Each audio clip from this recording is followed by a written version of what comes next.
Welcome everyone to the Basic Training Kitchen. And over here today, as a change, we are not making a salad as an accompaniment, we are making two hot accompaniments. So the menu for today is potage Saint Germain, that is your soup, chicken in brown sauce, that is your main course, garlic mashed potatoes, accompaniment, and buttered vegetables. So moving on to the potage Saint Germain. Potage Saint Germain, as the name suggests, is a potage. Potage in French means soup. Over here, when you mention the term Saint Germain, it indicates the presence of bacon and peas. This soup here is a puree soup, which will be flavored with a lot of ingredients. So for the potage Saint Germain, what we'll be doing is we'll be taking a bit of fat or oil, and then we'll be rendering the bacon fat in this. This bacon fat will give the whole flavor to the soup. To this, you will be adding your onions, potatoes. Potatoes over here will act as a thickening agent. And then we'll be adding some carrots. We have to be very careful while adding the carrots, because the soup end product that we want needs to be a proper green in color soup. So if you add grated carrots or if you add finely chopped carrots, there is a huge possibility that it might discolor the soup. Okay? So that is why we'll be adding carrots in chunks. Post that, we'll be taking the peas, okay, and then we'll be sauteing them up, and then we'll be boiling the peas. Till the time the peas are cooked, we'll keep it on the flame and let it cook. Flavoring over here is your mint leaves. So we'll be adding in the mint leaves as it is, and we will not finely chop it up or cut it up into any small pieces and then adding it. Okay, we'll be adding the mint sprigs as it is, and that will be another flavoring for this dish. So once the whole mixture is cooked, we'll discard the carrot, we'll discard the mint leaves, and then we'll be pureeing it up. The liquid used to thin down this soup over here is milk, because it gives a kind of a richness to the whole soup. Okay. Once it is pureed and thinned down using milk, you will strain it twice like we have done for all the other soups, all the other thick soups, and then we will proceed to plate it and garnish it. Over here, the garnish can be as simple as your swirl of cream, and you can even add crumbled bacon and mint leaf for garnish. Okay. So that is your potage Saint Germain. Moving on to the main course. The main course today is your chicken in brown sauce. So like we did the last time, we will be jointing the chicken, and then we will be marinating the chicken with salt, pepper powder, worcester sauce, mustard paste, a little bit of sugar and oil. We'll mix it all up and keep the chicken for marinating. Once the chicken is marinated, we'll move on to making the brown sauce or the Espanol sauce. For the Espanol sauce, we'll be needing some bones, which we will get from the carcass of the chicken that we cut. The carcass will be chopped up into small pieces, and then we will take some oil and then brown the bones. Over here, it is very important to brown the bones to a proper color, because if you do not brown it sufficiently, what will happen is that the end product, that is the sauce that you get, will not be proper brown in color. We have to be also very careful that we do not end up burning the bones, because if you burn the bones, then there is no use and the sauce turns inedible. Okay. Post browning the bones, we will be adding the mirpua vegetables. We need to be very careful because we also need to brown the mirpua vegetables. And then we will be using some flour, acidic medium in the form of tomatoes, and then we will add some water and simmer the sauce. In the same sauce, you will add the sauteed chicken. The chicken, marinated chicken which is there, will be sauteed on a pan, and that will be added to this sauce. The chicken will be let to cook, and once the chicken is cooked, you will remove it out and then strain the sauce. Once the sauce is strained, you will make sure that the sauce is of the proper consistency. If not, then you will be using a technique, finishing technique called as the reduction technique. So over here, you will reduce the sauce so as to make sure that it's of the proper consistency and of the proper texture. This is your chicken in brown sauce. So the brown sauce that we are making is a pretty basic brown sauce, and this has to be properly done, because this forms the base for your future recipes as well. So if you are making let's say a poulet sauté chasseur, for the chasseur sauce you need to know how to make a brown sauce, or for that matter even making a marengo. Okay. So all these sauces, all these derivatives of sauces, you need to have a very good basic knowledge of the basic brown sauce. So that is your main course, that is the chicken in brown sauce. Post that, we will be making a garlic mashed potato. As we've already seen the last week how to make a mashed potato, it is similar in process, but over here we'll be adding brown finely chopped garlic. That is the only difference from the last time. Last time it was a plain simple mashed potato. Over here, this mashed potato will be flavored with garlic. The last accompaniment for today is your buttered vegetables.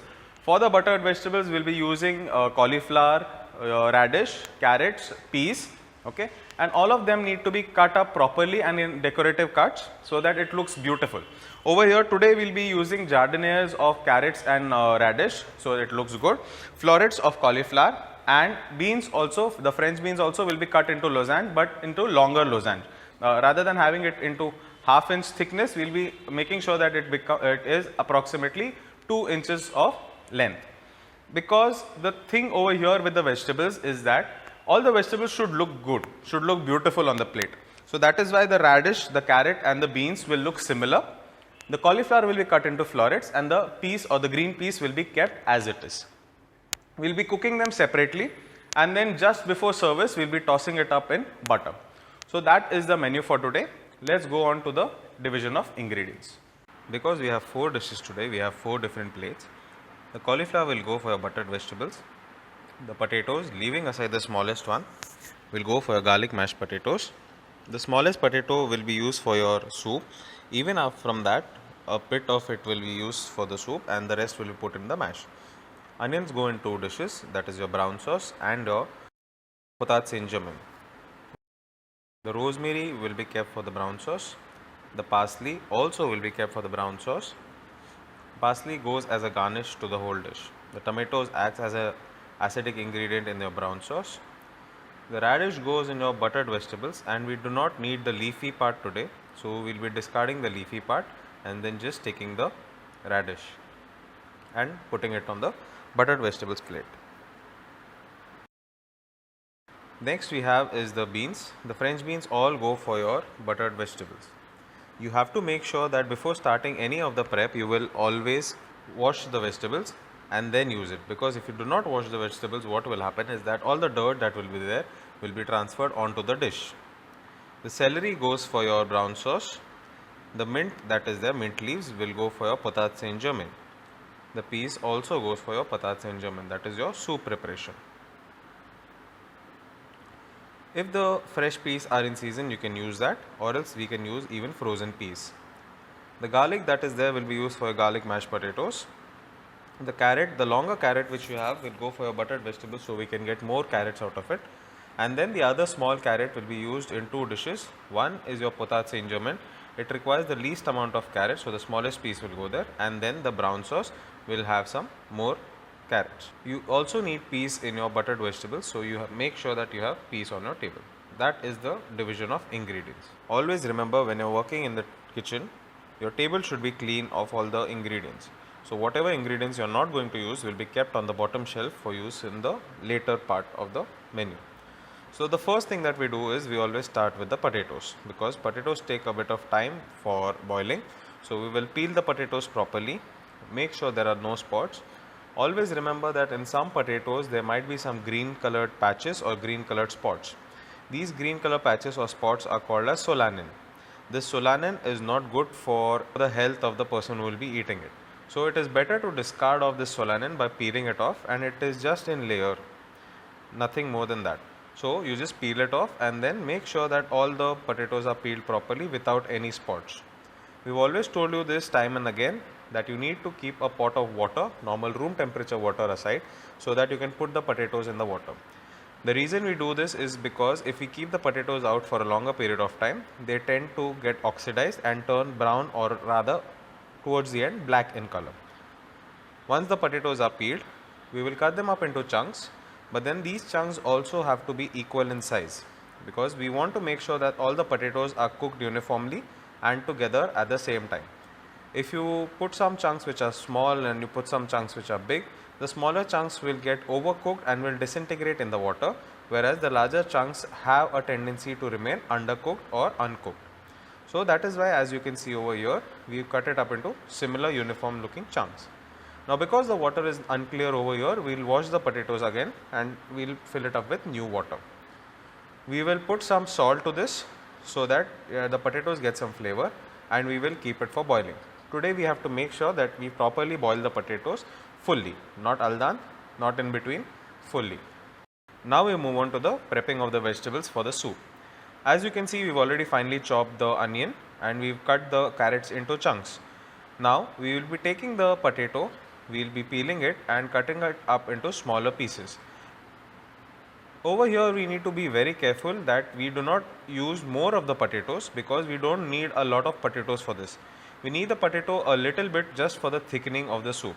So we will take a little bit of the potatoes, keep it aside, and then the rest of the potatoes can go into the water in which the potatoes are boiling for the garlic mashed potatoes. So now these potatoes which are there will be cut into smaller cubes and they will be used for your potage Saint-Germain. Over here also you need to remember that you need to keep a pot of water aside, normal room temperature water, which can store the potatoes till the time they are being used for cooking. It is very important step, because if you do not follow this, the potatoes will get oxidized and change color, which is not preferable. Now we move on to the peeling of the green peas. Over here, as you can see, we are using the fresh green peas which is available in the market. There are instances that you may not get green peas, or rather they are not in the season, especially during the summers. At that point of time, what you can do is you can use normal frozen green peas. So what happens in the frozen green peas is that they are normally parboiled and then frozen, so that they remain for a longer period of time. But in the fresh green peas, they are uncooked, and it is better and it gives out a very good flavor, because in the frozen green peas what happens is, because it is parboiled, a lot of flavor is lost. Make sure you have sufficient amount of green peas, because this is a green pea soup basically. So we need more flavor of the green peas in the soup, and this green peas is what will give the color to the whole soup. So your finely chopped onions, your chunks of carrot, mint leaves and green peas. Now this is a bacon.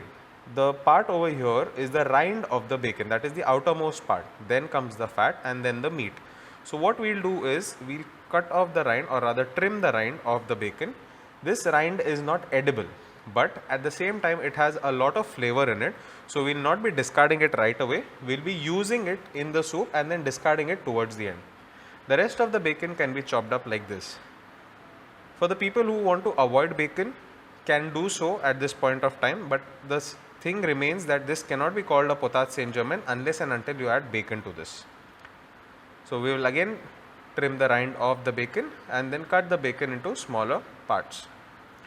The rind of the bacon essentially has a lot of fat in it, so that is why it is not advisable to throw out the rind of the bacon right now, because this rind of the bacon can add to the flavor of the dish. And always remember, when we are using the bacon, we will always start with the bacon and we will always render the fat of the bacon.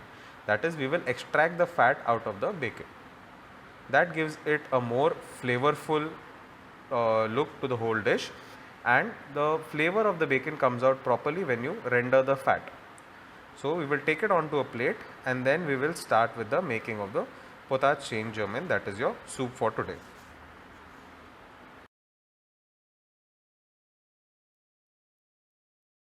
As I have always mentioned, you need to start with the rendering of the bacon. So for that we will be taking a little bit of fat.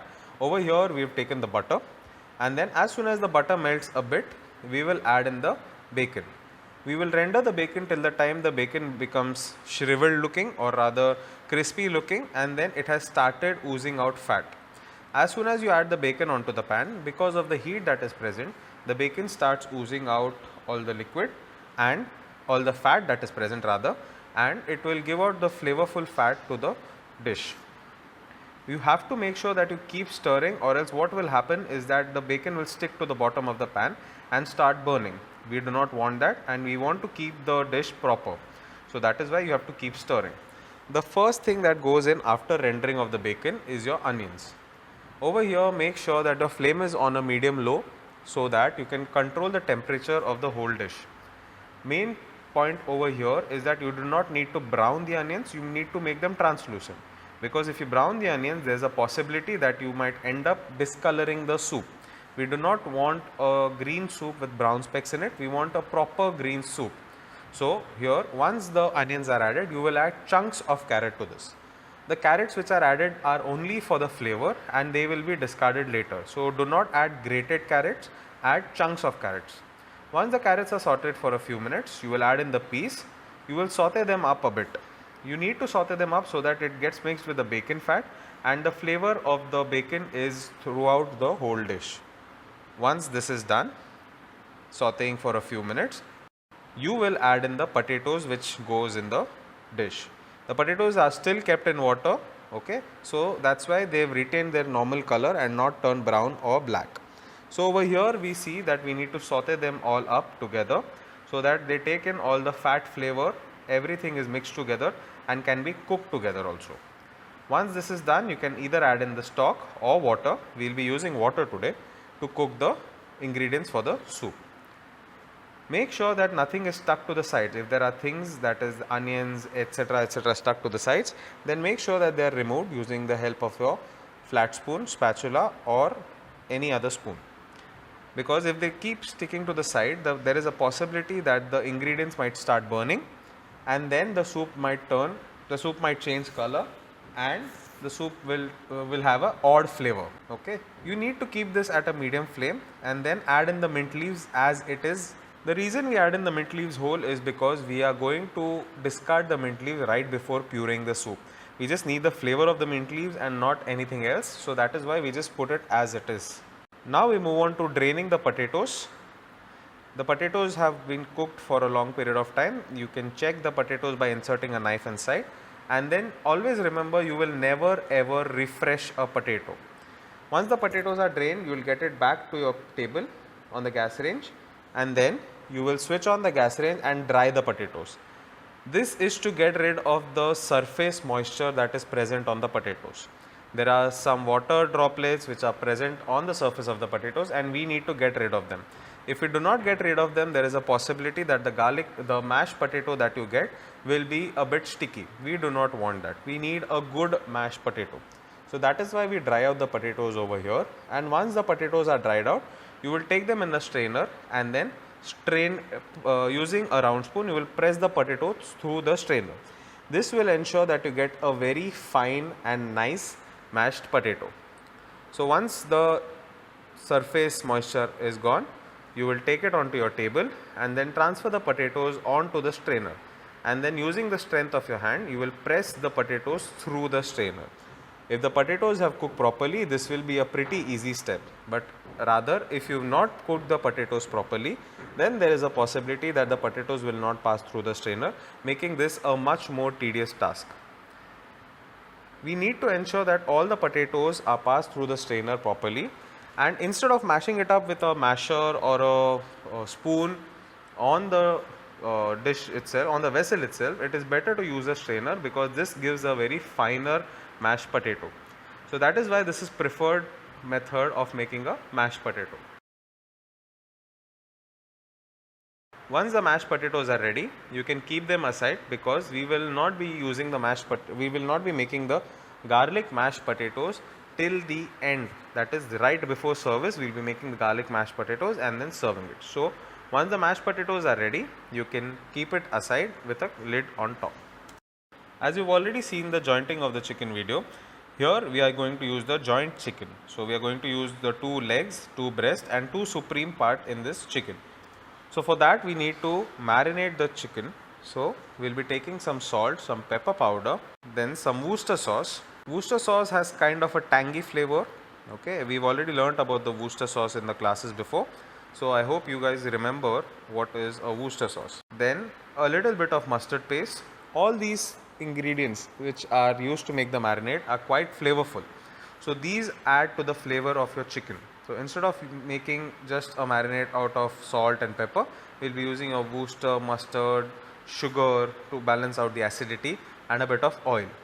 So all these ingredients make a good marinade, and that is why we will be using all these ingredients and making the marinade for the chicken. So the chicken will be marinated in this and be kept for at least half an hour to 45 minutes. One more thing over here is, because you're anyways going to cook the chicken as the dish progresses, we can use our hands to mix up the marinade. Using hands to mix up the marinade is the best part because then you can feel if there are any grains or lumps in the marinade. Once you've mixed up the marinade properly, you will take the chicken pieces, add it to the marinade, mix it up and keep. Always remember in the class when you're making the marinade, you will always make the marinade first and then add chicken to it, rather than keep pouring the ingredients on top of the chicken. Because if you just keep pouring the ingredients, like let's assume you've taken the chicken and put salt, pepper, Worcester mustard on top, that will not ensure equal mixing of the ingredients or the marinade. So you will make the marinade separately first and then add in the chicken to the marinade. This whole marinated chicken will be kept for at least half an hour to 45 minutes to ensure that there is a proper flavor which is throughout the chicken. Now we move on to the prepping of the brown sauce. For this we will be taking the carcass and we will be chopping up the bones into manageable pieces. Like you can see over here, you will cut the bones with the knife and then bang it with your hand. Once you give that one sharp blow, what happens is that it becomes easier to cut through the bone. Again, over here we will separate out the back portion and the front portion, remove it out properly. The reason over here we are cutting the bones into smaller pieces is because we are going to fry the bones in oil. So when you are frying the bones or sauteing the bones, what happens is if the bones remain large, they do not turn brown in color. You can just check the insides of the carcass. If there is any internal organs left which is not good, you can just remove it out or discard it. Then make sure you chop up the bones into smaller pieces. Be very careful while doing this process because it is a bit hard to chop up the bones and you need to ensure that you have a very sharp knife. Because if you do not have a sharp knife, there is a possibility that you will not be able to cut the bones and might have an accident and cut your hand or fingers. Always be careful that while cutting the bones is because the splinters of the bones can also hurt your hand. So you need to be pretty careful and then make sure that you use your hands as well as the knife to chop up the bones into smaller pieces. It makes your life easier to have a very sharp knife because if you have a sharp knife, the probability of having an accident because of applying more pressure becomes less. Always remember, in the class we always tell you to sharpen your knives before you start cooking because a sharp knife will ensure that you can easily cook through and there is one less thing to worry about. So chop up the bones into small manageable pieces and ensure that the bones are of the similar size.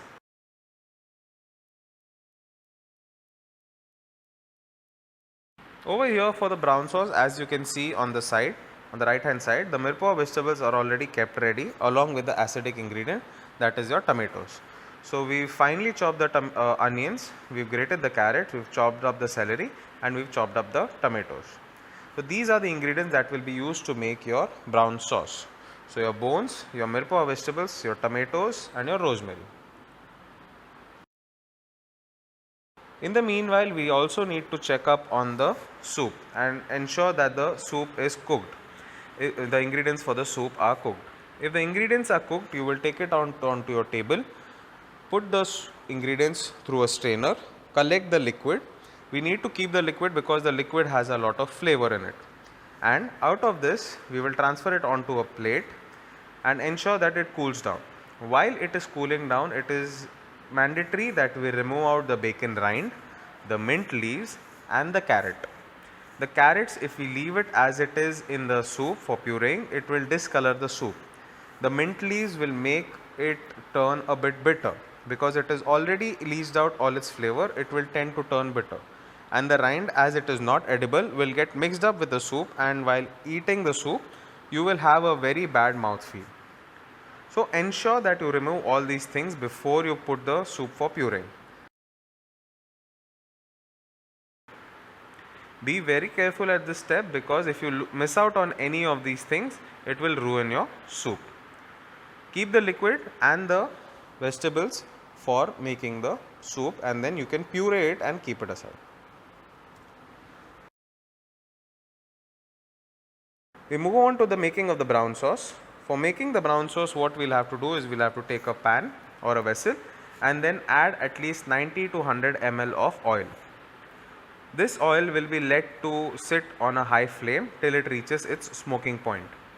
The reason why we let it reach its smoking point is as soon as we add the bones in, the bones tend to ooze out moisture. So if you do not have a high temperature, what will happen is instead of frying in the oil and turning brown, the bones will start boiling in its own moisture. So we will keep the flame on a very high flame and will keep it throughout till the time the bones are brown. Always remember this because this is very important step in making a brown sauce. This will determine the color of your brown sauce. So that is why we will keep the oil in the vessel on a very high flame till the time we see fumes coming out of it. That is the smoking point of the oil. As soon as you see fumes coming out of it, you will put all the bones in together and you will not at all reduce the flame, because if you reduce the flame, instead of the moisture evaporating from the chicken, it will settle down at the bottom of the vessel and then the chicken bones will start boiling in their own moisture. So you will hold a vessel with a napkin and then you will make sure that you mix up the whole bones as it is on a high flame. Make sure it is getting sufficient heat, because if it is not and the moisture is not evaporating, there might be a problem while making your brown sauce. Keep it on a high flame always, and remember that your temperature of the bone should not fall down. If the temperature goes low, the bones will start boiling, but instead of frying. We need a brown color and you have to keep scraping the bottom of the vessel. The reason we scrape the bottom of the vessel is because the bones tend to stick to the bottom and turn brown. So whatever things which are there in the bottom, on the bottom of the vessel, can be scraped and can be used to increase the color in the brown sauce. So ensure that you are scraping the bottom of the bones, bottom of the vessel, and you are mixing up the bones all together at the same time. If you think that the heat is too much and you can't handle it, you take it off the flame and then you mix it up and then you scrape the bottom and get it back onto the flame. Ensure that at no point of time you leave it unattended, because if you leave it unattended, there is a high chance that the bones will start burning and we do not want that situation. Ensure that it is only brown in color and does not turn black, because if it turns black in color and it gets burnt, there is a high possibility that your end sauce which you have has a very burnt flavor and not a very good look. It is very important to reach the proper temperature and the proper degree of browning, because if you do not get the browning effect, the possibility is that your brown sauce might be beige in color, or at the same time if you heat it up more and you take it further, it might start burning and then your brown sauce might turn blackish brown in color and there will be a very bad flavor, very bad burnt flavor. So we do not want that. Ensure that you are keeping on scraping the bottom of the vessel. Once you keep scraping the bottom of the vessel, nothing sticks to the bottom of the vessel, and this is how much we need the bones to brown before we can proceed. After the bones are brown, the first step that we will do is we will be adding in the onions. The chopped up onions will be added to the whole thing, and then these onions also will be brown. Always remember that whatever ingredients you are adding into the brown sauce has to be brown, because at every point of time any ingredient that is added can ruin the color of the brown sauce. So ensure that you are putting in the onions and then you are making sure that the onions turn a bit brown in color. At the same time, we should not forget that we need to keep scraping the bottom of the pan, because even the onion tends to stick to the bottom of the pan. Once the onions are a bit brown, you will add in the carrots and the celery. Over here also we need to make sure that we are following the same proportion, that is 2:1:1 for the mirpa, wherein 2 is your onions, 1 is your carrot and 1 is your celery. So once you added in the carrot, you will again stir it up, saute it for a few minutes and make sure that even the carrot changes color.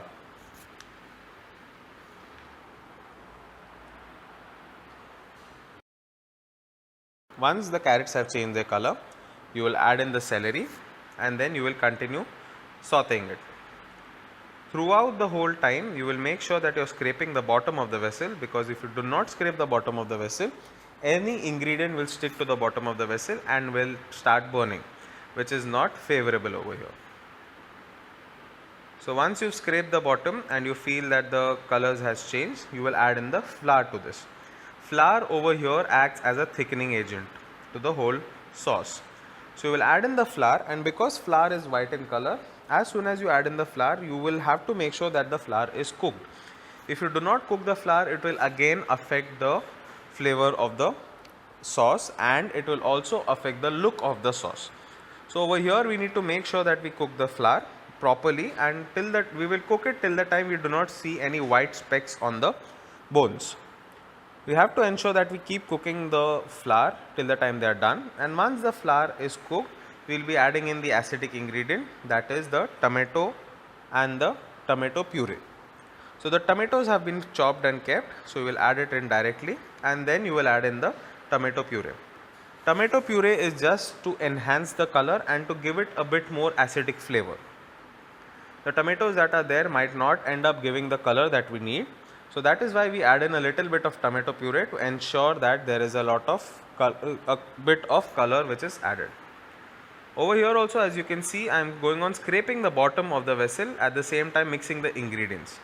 So if you see over here, nothing is stuck to the bottom of the vessel, and that is how it is supposed to be. If things get stuck to the bottom of the vessel, they will start burning.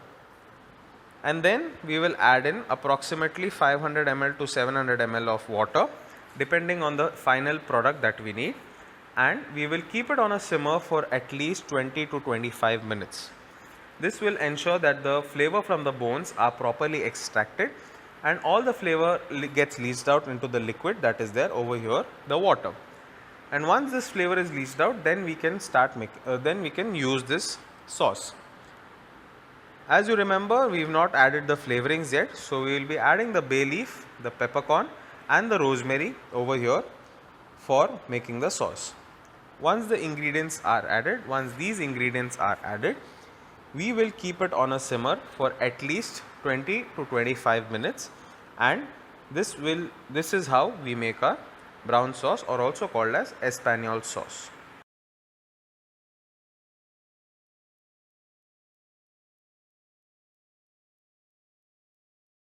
Once we have kept the sauce for a simmer, we will move on to prepping the vegetables for the buttered vegetables. We will cut the cauliflower into florets, and as I have already mentioned it to you in the previous classes, you will always cut the cauliflower from the stem below rather than from the flower side upwards. Because if you cut it up from up top, what will happen is the cauliflower will disintegrate, and we do not want that. We want the cauliflowers to be looking in beautiful florets, and then once the florets are cut, you have to keep the cauliflower in lukewarm water for at least 10 to 15 minutes. This will ensure that if there are any insects inside the cauliflower, they do come out and they are discarded when we discard the water. So cut the cauliflower into florets and put them in lukewarm water for at least 10 to 15 minutes. The beauty about the dish over here in the buttered vegetables is the cut of the vegetables, because there is nothing else added to it. It is just the color of the vegetables and the cut of the vegetables that brings the eye appeal to the whole dish. So you have to make sure that you are cutting the cauliflower into perfect florets, you are cutting the radish and the carrots into perfect jardinières, okay, and all the cuts of the vegetable needs to look similar. So the jardiniere of carrot and the jardiniere of radish will need to look similar. So again we will start up with the squaring of the radish, and then we will cut it up into small batons. If there are any trimmings that are left behind, you can keep it aside and use it for some other dish that you will be making. In the hotels, normally these trimmings are used for soups and they are not discarded as it is, because this involves a lot of cost. These trimmings will be given to the soup section, and the soup chef or the chef potager will add it to the potage that the chef is making. So even the carrots need to be of the same size, so ensure that you cut the carrots in the same size. One more important part about this dish is that all the vegetables need to be of somewhat equal proportions and equal quantity. It cannot be that one vegetable is dominating the whole dish, because it is a buttered mixed vegetable rather than a single preparation like a buttered spinach or a buttered carrot. So as you can see over here, I am making sure that the size is proper, and I am trying to trim out the edges to ensure that the sides and the size is proper. This will make sure that the dish looks really presentable, and there is no other separate garnish for this dish as such. The whole garnish or the whole eye appeal of the dish depends on the cuts of the vegetables that you do. So if you cut it up properly, there is no need to rack your brains and add another garnish to the whole dish. Make sure you have sufficient pieces of everything. So over here as well, we will be adding in a bit more of the carrots. So again the same thing, square it up and then cut it up into batons.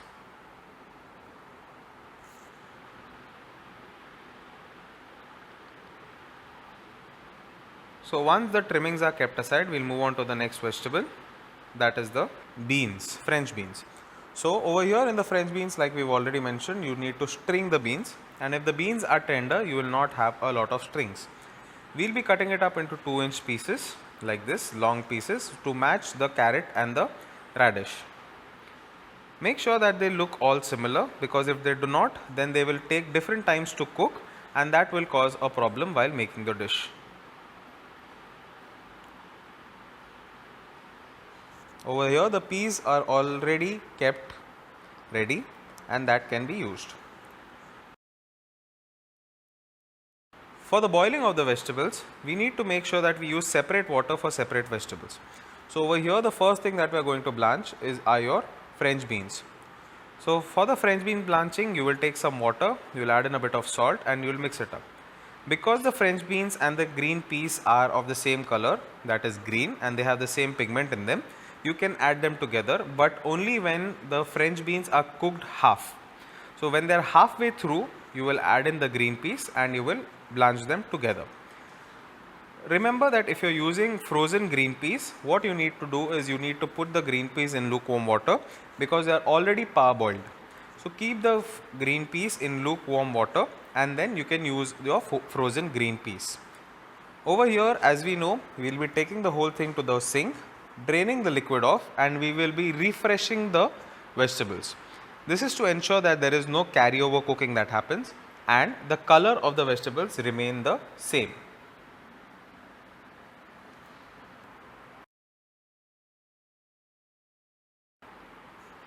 So this is how your beans and your green peas should look after they are cooked. Now moving on to the next vegetable, we will be adding again salt. Always remember, while boiling or blanching any vegetable, salt is a very integral part, because it will give the flavor and bring out the flavor of the vegetable. So we will put the cauliflower for blanching and then we will blanch the cauliflower for at least 3 to 4 minutes till the time they are properly cooked. Over here also we need to ensure that the cauliflower is not overcooked or undercooked and they are just properly cooked, because we are anyways going to saute it later, and if we overcook the cauliflower, there is a possibility that the cauliflower might start disintegrating in the end product. So we will cook the cauliflower properly, drain out the water and refresh the cauliflowers as well. We can store all of these vegetables together because we are going to mix it up in the end. And now for the final vegetables, that is your carrot and your radish. You can add in the carrot and the radish together and you can blanch it till the time they are nearly cooked. Always remember, carrot and radish will be cooked till the time they are al dente or firm to the bite. Once the carrot and the radishes are cooked, you will drain them out and put it onto a plate. Now moving on with the chicken preparation, what you need to do is you need to take flour on a plate, and then onto that plate you will put on the chicken which is marinated and kept. So with one hand you will pick up the chicken and put it onto the flour, and with the other hand you will coat the chicken with flour. This ensures that your one hand is wet and the other hand remains dry. So when you do this, what will happen is the flour will not stick to your fingers because they are wet, because one hand is dry and the other is wet. Ensure that the flour is coating the chicken properly. We do this step so that while sauteing the chicken on the pan, the chicken gets an evenly brown color throughout. So instead of burning bits here and there, we will have an even brown color on the chicken. You have to make sure that you do this for the supreme as well, because supreme is an integral part of the chicken. Now we will take a pan and we will ladle in some oil, and then we will make sure that the oil comes up to a good temperature. Once the oil comes up to the good temperature, you will take the skin side first and put it on the bottom. The reason why we put the skin side on the bottom is because normally that is the presentation side of the chicken. So when you're putting it on the plate, the skin side always comes on top. So that is why the skin side always while cooking goes onto the bottom first. You have to keep it on the pan for a few minutes, and if it's a well tempered pan, the chicken will not stick to the pan and it will change color like this. Ensure that the heat of the pan is proper and maintained throughout, because if the chicken will burn or the chicken sticks to the pan, it will give out a burnt flavor and we do not want this. Here we are not cooking the chicken, we are just giving the chicken a color, a proper good color, and we will be adding the chicken to the sauce which is simmering on the side to cook the chicken properly. The leg takes anywhere between 10 to 12 minutes to cook fully, and the breast piece takes anywhere between 7 to 9 minutes to cook properly. We have to ensure that we cook the pieces properly because we cannot cut it open in the kitchen and serve it to the guests. So that is why we have to ensure that the chicken is cooked well and can be served to the guests properly. So in this way, the leg is sauteed first and then we move on to the breast piece. Again the same funda, we will put the skin side down onto the tawa or the frying pan because that is the presentation side. Even the supreme goes in, but remember with the supreme, you do not cook the supreme for a longer period of time because the supreme is a very tender part of the chicken. So as soon as you put it in, within a minute or so, the supreme tends to get nearly done. So you will put it on to the sauce and then you will turn the breast piece, which should have acquired a proper brown color on the skin side.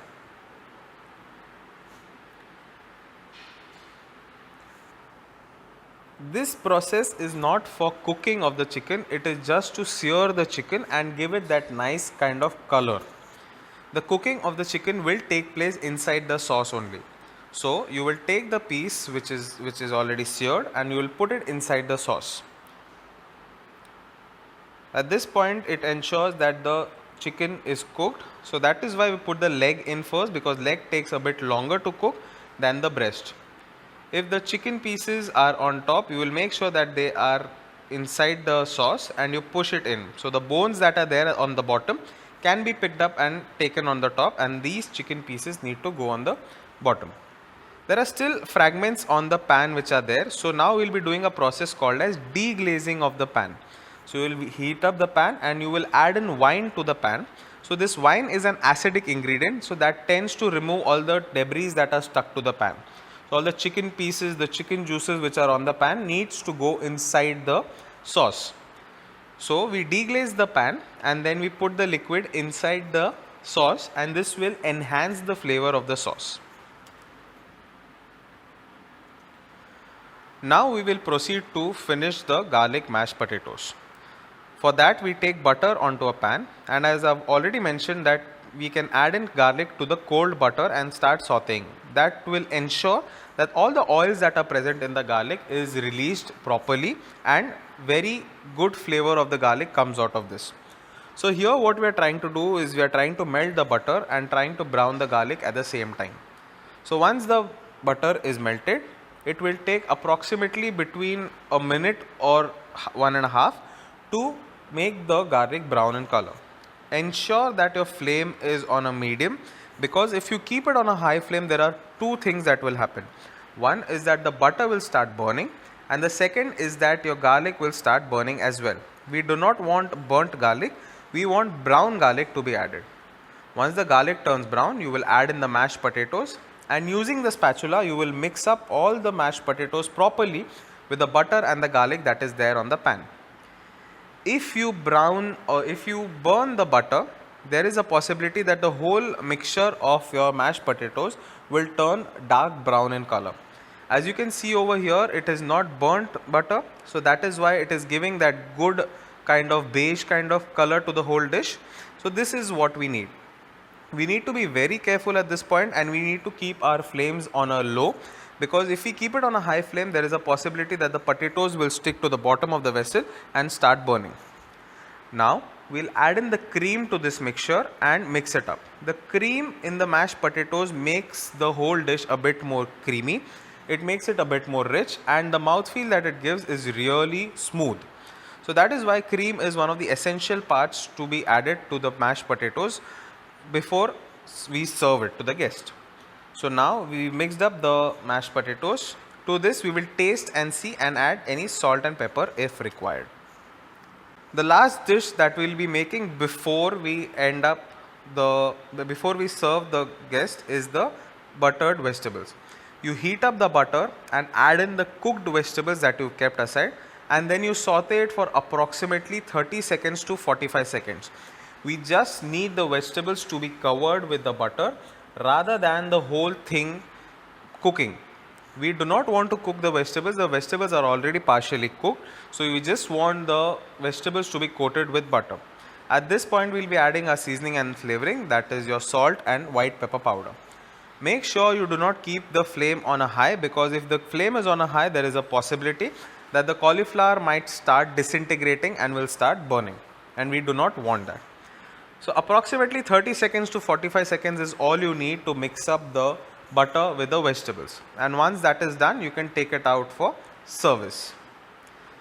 Over here, as you can see, the time is done and the chicken pieces can come out for service.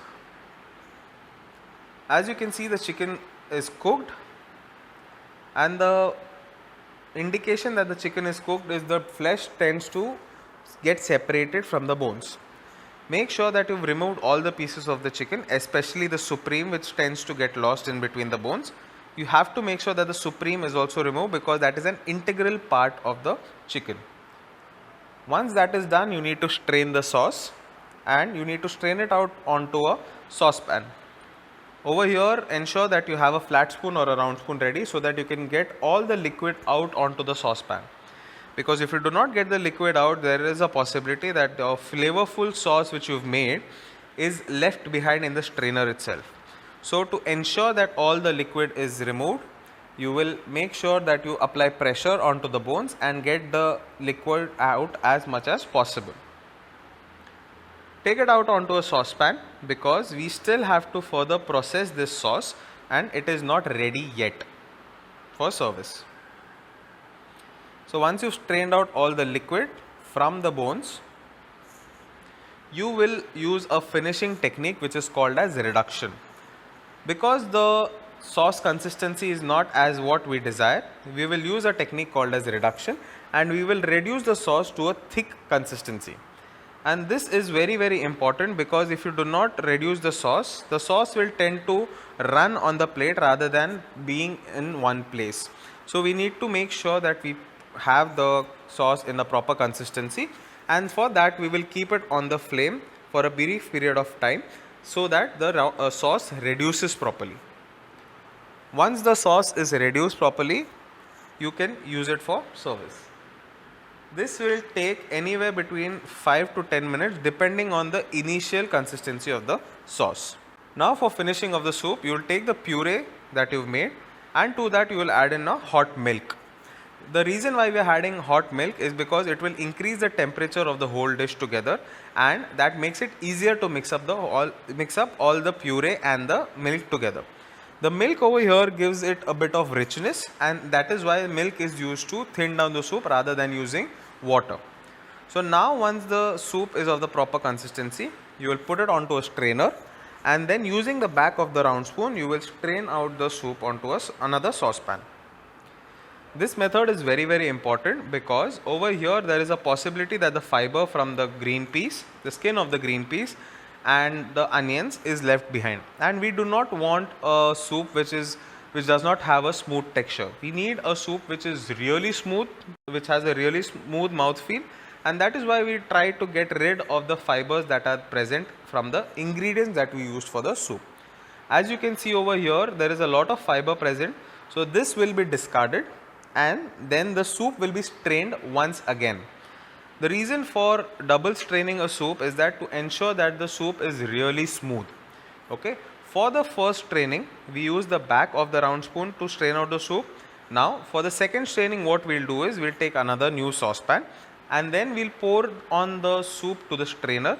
But instead of using pressure this time by pressing against the strainer using a round spoon, we will be hitting the strainer. So if your soup is smooth enough, what will happen is it will fall off on its own. So over here, as you can see, I am tapping out the strainer, and because the soup is smooth enough, it is falling off on its own, and a little bit of fiber which is left behind can be discarded. So this double straining ensures a smooth soup. So now this will go on a double boiler till the time it is heated and is ready for service. Now for the plating of the dishes, the first base of the base of the plate, the first thing that you will add is your garlic mashed potatoes. This acts as a bed for the chicken to be kept. Make sure that everything is reheated and is of the right temperature right before you serve it. The garlic mashed potatoes can be reheated on a double boiler. It should not be reheated directly, because if you reheat it directly, there is a possibility that you might end up burning the potatoes. So it could be put on a double boiler and can be reheated. So once you made a bed of the garlic mashed potatoes, you can serve one piece of the chicken on top of it. So over here I am selecting a leg piece, and that will be kept on top of the bed of potatoes. Over this we will be pouring a bit of the sauce. Normally in the hotels what happens is you serve the sauce on the side using a sauce boat, but this also can be done. The sauce can also be poured on top of the chicken piece and served. If the guest demands for extra sauce, that will be served on a sauce boat which will be kept on the side table. Do not add in a lot of sauce which will run around the plate, but sufficient enough for the dish. And once that is done, you will plate up your buttered vegetables, and your buttered vegetables will be plated neatly and with all the vegetables visible in them. So if you have, let's say, 5 vegetables, all the 5 vegetables need to be on the plate. You cannot skip any of the vegetables because the guest needs to know what all vegetables have gone in. So over here we have a carrot, our radish, cauliflower, beans, and our green peas. So we need to ensure that all the vegetables are seen properly, and you will not overcrowd the plate, and you will not plate it on the rim of the plate. You will clean up the rim of the plate and sides of the plate, and if anything is out of place, you will make sure that it is put properly, and this is how you will serve your main course. Now that the soup is hot, you will serve it onto a soup plate, and as I have already mentioned, the garnish for the soup can be a swirl of cream, crumbled bacon, and it can also be mint leaves. Today we are going to keep it simple and add just a swirl of cream. Over here, if you can see, I am using a small teaspoon, and not more than 2 teaspoons should be used to garnish a soup, because we do not want excessive garnish. We want proper garnish to be there for the soup. This is as simple as it gets, and this is the menu for today.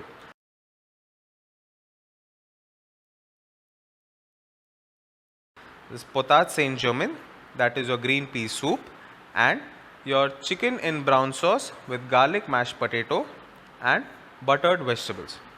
That is the menu for today. Thank you.